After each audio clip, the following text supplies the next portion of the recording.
15 अगस्त 1947 पूरा भारत आजादी का जश्न मना रहा था। सदियों की गुलामी के बाद ब्रिटिश साम्राज्य आखिरकार भारत को छोड़कर जा चुका था, लेकिन भारत के पश्चिमी तट पर एक छोटा सा हिस्सा ऐसा था जहां आजादी की कोई किरण नहीं दिख रही थी। यहां अब भी एक यूरोपीय देश पुर्तगाल का झंडा लहरा रहा था। सोचिए, जब पूरा देश आजाद था तब गोवा के लोग अब भी एक विदेशी तानाशाह के अधीन जीने को मजबूर थे।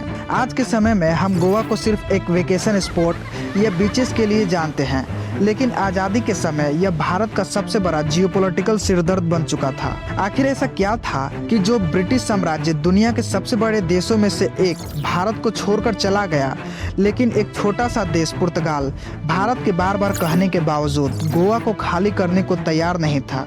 क्यों भारत को 14 साल का इंतजार करना पड़ा और अंततः जवाहरलाल नेहरू को अपनी अहिंसा की नीति को छोड़कर सेना भेजनी पड़ी? आज हम इस वीडियो में इसी अनकही, रोमांचक और हैरान कर देने वाली कहानी को डिकोड करेंगे। इस कहानी की शुरुआत होती है 1510 में, जब पुर्तगाल के महान नौसैनिक कमांडर अल्फांसो डी अल्बुकर्क ने गोवा पर हमला किया। लेकिन पुर्तगालियों को गोवा ही क्यों चाहिए था? भारत के बाकी बंदरगाह जैसे कोच्चिन या कालीकट में क्या खराबे थे? असल में गोवा की भौगोलिक स्थिति एक अभेद्य किले जैसी थी।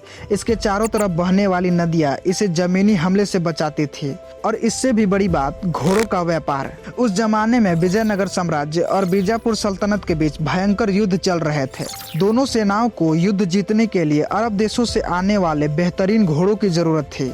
गोवा इस घोड़ों के व्यापार का मुख्य केंद्र था। अल्बुकर्क को एक स्थानीय समुद्री योद्धा तिमोजी ने यह खुफिया जानकारी दी कि बीजापुर के सुल्तान की मौत हो चुकी है और वहां की जनता विद्रोह के मूड में है। तिमोजी की मदद से अल्बुकर्क ने गोवा पर कब्जा कर लिया। इसके बाद पुर्तगालियों ने अरब सागर में कार्टाज सिस्टम लागू किया, जिसके तहत हर व्यापारी जहाज को पुर्तगालियों से लाइसेंस लेना अनिवार्य था, अन्यथा उनका जहाज लूट लिया जाता था। गोवा पुर्तगाली साम्राज्य का वह सोने का अंडा देने वाला हंस बन गया था जिसे पुर्तगाल किसी भी कीमत पर खोना नहीं चाहता था। गोवा पर कब्जा करने के बाद पुर्तगालियों ने इसे एक केवल व्यापारिक केंद्र नहीं रखा, बल्कि इसे अपनी संस्कृति का केंद्र बनाना शुरू कर दिया। गोवा के दो हिस्से थे। पहला था वेलहाउस कॉन्क्विस्टास यानी ओल्ड कॉन्क्विस्टस। यहाँ 1560 में पुर्तगाली इंक्विजिशन लागू किया गया। यह इंक्विजिशन गोवा के इतिहास का सबसे काला पन्ना है। सेंट फ्रांसिस जेवियर के सुझाव पर शुरू हुआ इस इंक्विजिशन का उद्देश्य था गोवा से हिंदू और इस्लामी पहचान को पूरी तरह मिटा देना। 300 से अधिक हिंदू मंदिरों को तोड़ दिया गया। सार्वजनिक रूप से कोनकी और संस्कृत बोलने पर रोक लगा दी गई। यहाँ तक कि लोगों को धोती पहनने या हिंदू त्योहार मनाने पर सख्त सजा दी जाती थी। 14 साल से कम उम्र के अनाथ बच्चों को जबरदस्ती कैथोलिक पादरियों को सौंप दिया जाता था ताकि उनका धर्म परिवर्तन कराया जा सके। लेकिन गोवा की पहचान इतनी कमजोर नहीं थी। जिन लोगों को अपना धर्म बचाना था वे अपनी मूर्तियों को लेकर गोवा के अंदरूनी हिस्से नोवास कॉन्क्विस्टस यानी न्यू कॉन्क्विस्टस के जंगलों में भाग गए। यह इलाका पुर्तगालियों ने 18वीं सदी में जीता था और तब तक उनका धार्मिक कट्टरपन थोड़ा कम हो चुका था। यही कारण है कि आज भी गोवा का तटीय हिस्सा कैथोलिक प्रभाव में दिखता है, जबकि अंदरूनी हिस्सा हिंदू बहुसंख्यक है। अब समय बदल चुका था। साल था 1947। भारत आजाद हो चुका था और जवाहरलाल नेहरू ने शांति से पुर्तगाल के साथ बातचीत शुरू की। नेहरू जी का मानना था कि बातचीत से जैसे फ्रांस ने अपने इलाके को सौंप दिया, वैसे ही पुर्तगाल भी मान जाएगा। लेकिन पुर्तगाल में एक बेहद अड़ियल और तानाशाह सरकार थी जिसे एंटोनियो दी ओलिवेरा सालाजार चला रहा था। सालाजार ने एक ऐसा कानूनी खेल खेला जिसे जानकर आप हैरान रह जाएंगे। 1951 में पुर्तगाल की संसद ने अपने संविधान में बदलाव किया। उन्होंने गोवा को कॉलोनी कहना बंद कर दिया। इसके बजाय इसे पुर्तगाल का ओवरसीज प्रोविंस यानी विदेशी प्रांत घोषित कर दिया। यह कोई साधारण नाम का बदलाव नहीं था, इसके पीछे एक बहुत बड़ी जियोपॉलिटिकल चाल थी। सालाजार संयुक्त राष्ट्र संघ यूएन के चार्टर के आर्टिकल 73 से बचना चाहते थे, जिसके तहत हर देश को अपनी कॉलोनियों की जानकारी देनी होती थी और उन्हें आजाद करना पड़ता था। सालाजार ने यूएन में दलील दी कि गोवा तो पुर्तगाल का वैसे ही एक हिस्सा है जैसे कि पुर्तगाल का अपना कोई काउंटी, इसलिए गोवा की संप्रभुता की बात करना पुर्तगाल के घरेलू मामले में दखल देने के बराबर है। इस कानूनी भ्रम के कारण बातचीत का हर रास्ता बंद हो गया। लेकिन भारत ने तुरंत हमला क्यों नहीं किया? भारत के पास तो एक बहुत बड़ी सेना थी। फिर भी नेहरू जी ने 14 साल इंतजार क्यों किया? इसके पीछे 3 बड़ी राजनीतिक अड़चनें थी। पहली अड़चन थी नाटो। पुर्तगाल नाटो का एक संस्थापक सदस्य था। सालाजार ने धमकी दी कि अगर भारत ने गोवा पर हमला किया तो इसे नाटो के आर्टिकल 5 के तहत पूरे संगठन पर हमला माना जाएगा और अमेरिका व ब्रिटेन भारत के खिलाफ युद्ध में उतरेंगे। लेकिन यहाँ नेहरू जी की कूटनीति काम आई। नाटो की संधि का आर्टिकल 6 स्पष्ट रूप से कहता है कि सामूहिक सुरक्षा केवल यूरोप, उत्तरी अमेरिका और कर्क रेखा यानी ट्रॉपिक ऑफ कैंसर के उत्तर में स्थित द्वीपों पर ही लागू होगी। चूंकि गोवा कर्क रेखा के काफी दक्षिण में था, इसलिए नाटो कानूनी रूप से पुर्तगाल की मदद नहीं कर सकता था। दूसरी अड़चन थी इंटरनेशनल कोर्ट ऑफ जस्टिस में चल रहा मुकदमा। 1954 में दादरा और नगर हवेली के आजाद होने के बाद पुर्तगाल ने भारत पर केस कर दिया कि उन्हें दमन से दादरा तक अपनी सेना ले जाने का रास्ता दिया जाए। यह मुकदमा 5 सालों तक चला। अंततः 12 अप्रैल 1960 को आईसीजे ने फैसला सुनाया कि भारत के पास यह अधिकार है कि वह पुर्तगाली सेना को अपने रास्ते से जाने से रोक सके। इस कानूनी जीत के बाद ही भारत के लिए सैन्य कार्रवाई का रास्ता साफ हुआ। इसी बीच गोवा के भीतर और भारत की सीमाओं पर जन आंदोलन उग्र हो रहा था।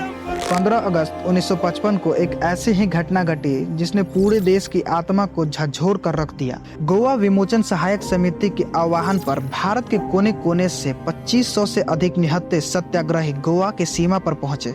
जैसे ही ये लोग पात्रा देवी बॉर्डर पर पहुंचे, पुर्तगाली पुलिस ने बिना किसी चेतावनी के सीधे उन पर गोलियां बरसानी शुरू कर दी। मध्य प्रदेश के एक बहादुर महिला सहोदरा देवी राय हाथ में तिरंगा लिए आगे बढ़ रहे थे। पुर्तगाली सैनिकों ने उन पर गोली चलाई। उन्हें बचाने के लिए पंजाब के 25 साल के युवा करनैल सिंह बेनीपाल आगे आए। उन्होंने अपनी छाती खोल दी और कहा, गोली मारनी है तो मुझ पर चलाओ, एक निहत्थी महिला पर क्यों चला रहे हो। पुर्तगाली सैनिकों ने करनैल सिंह के सीने पर गोली मार दी और वे वहीं शहीद हो गए। इस भयानक नरसंहार में 30 से अधिक देशभक्त मारे गए। अमेरिकी पत्रकारों ने जब इस घटना को दुनिया के सामने उजागर किया तो देश का गुस्सा 7वें आसमान पर पहुंच गया। नेहरू जी पर दबाव इतना बढ़ गया था कि भारत ने पुर्तगाल के साथ अपने सारे राजनीतिक संबंध तोड़ दिए और गोवा की पूरी आर्थिक नाकेबंदी कर दी। आखिरकार वो दिन आ ही गया जब भारत के सब्र का बांध टूट गया। 24 नवंबर 1961 को पुर्तगाली सैनिकों ने अंजादीव द्वीप के पास भारतीय पैसेंजर बोट साबरमती पर हमला किया, जिसमें एक बेगुनाह नागरिक की जान चली गई। इसके बाद नेहरू जी ने सेना को हरी झंडी दे दी। 18 दिसंबर 1961 को भारत ने लॉन्च किया ऑपरेशन विजय। यह स्वतंत्र भारत का पहला ऐसा सैन्य ऑपरेशन था जिसमें थल सेना, नौसेना और वायुसेना तीनों ने एक साथ हिस्सा लिया था।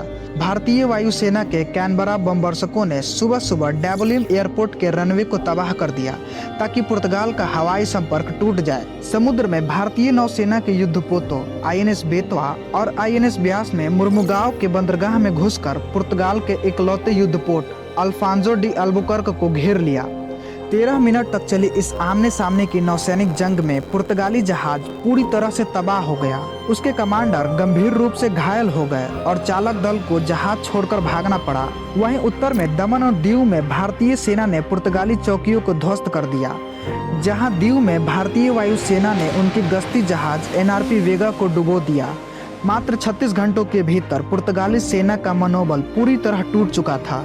लेकिन इस ऑपरेशन का सबसे बड़ा ट्विस्ट अभी आना बाकी था। जब भारतीय सेना पणजी की तरफ बढ़ रही थी तब पुर्तगाल के तानाशाह सालाजार ने अपने गवर्नर जनरल वसालो ए सिल्वा को गुप्त टेलीग्राम भेजा। यह आदेश बेहद खौफनाक था। सालाजार ने आदेश दिया था कि पुर्तगाली सेना आखिरी सांस तक लड़े और आत्मसमर्पण करने के बजाय सामूहिक आत्महत्या कर ले। सालाजार चाहते थे कि जाने से पहले पूरी गोवा को एक खंडहर बना दिया जाए। इसे स्कॉचर्ड अर्थ पॉलिसी कहा जाता है।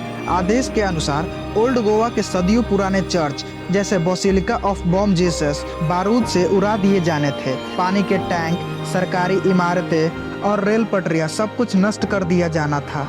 यहाँ तक कि सेंट फ्रांसिस जेवियर के पवित्र अवशेषों को भी जबरदस्ती लिस्बन ले जाने को कहा गया था। तानाशाह सालाजार का इरादा साफ था। वे दुनिया को दिखाना चाहते थे कि पुर्तगाल ने गोवा को खोने से पहले उसे पूरी तरह से नष्ट कर दिया। वहाँ कोई विजेता नहीं बचा, सिर्फ शहीद बचे। गवर्नर जनरल सिल्वा एक भयानक धर्म संकट में थे। एक तरफ उनके तानाशाह का सीधा आदेश था और दूसरी तरफ निर्दोष नागरिकों और अनमोल धरोहरों की सुरक्षा।